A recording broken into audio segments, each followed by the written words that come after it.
dentaire, comment ça se passe? Eh bien, il s'agit d'une intervention de routine que nous réalisons plusieurs fois par jour et qui ne nécessite pas d'hospitalisation puisqu'elle est réalisée sous anesthésie locale à notre cabinet. Elle ne nécessite pas non plus d'être à jeun et en fait elle correspond à la même chose quasiment qu'un soin chez votre dentiste. C'est le même type d'anesthésie. L'intervention dure de 10 minutes à 40 minutes. C'est très variable en fonction du type d'intervention qui va vous être fait. En tout cas, pendant cette durée, il n'est pas nécessaire de garder la bouche ouverte tout du long de l'intervention. Et donc, plusieurs fois pendant l'intervention, on vous demande de fermer la bouche pour que vous puissiez vous reposer un petit peu. Alors, à cette intervention, on peut parfois rajouter un petit comblement osseux, ce que l'on appelle une régénération osseuse guidée. Ça, de toute façon, vous en serez informé avant l'intervention.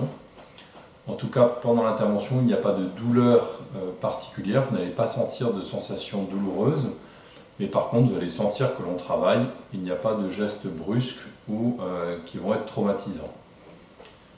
Après l'intervention, eh bien, vous pouvez conduire, sauf si ça vous a été spécifié lors de la consultation préopératoire, qu'il fallait mieux être accompagné.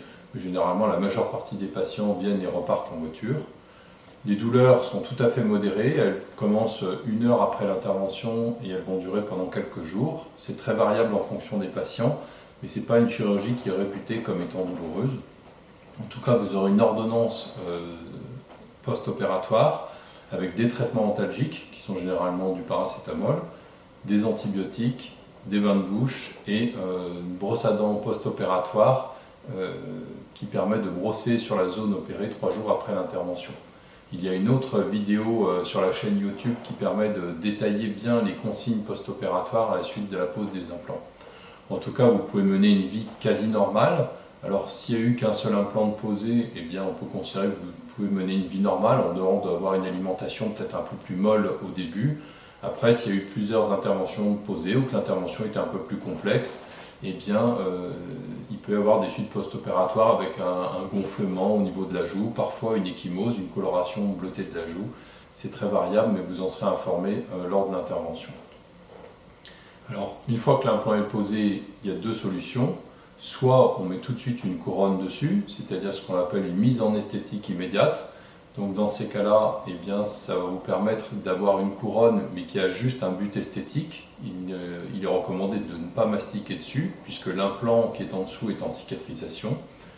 Sinon, l'autre solution, c'est d'attendre la cicatrisation de l'implant, c'est-à-dire 3 mois, et après d'aller chez votre dentiste pour qu'il puisse faire la couronne. Parfois, cette durée de cicatrisation de 3 mois peut être augmentée à 6 mois s'il y a une greffe qui a été réalisée, notamment au niveau du sinus.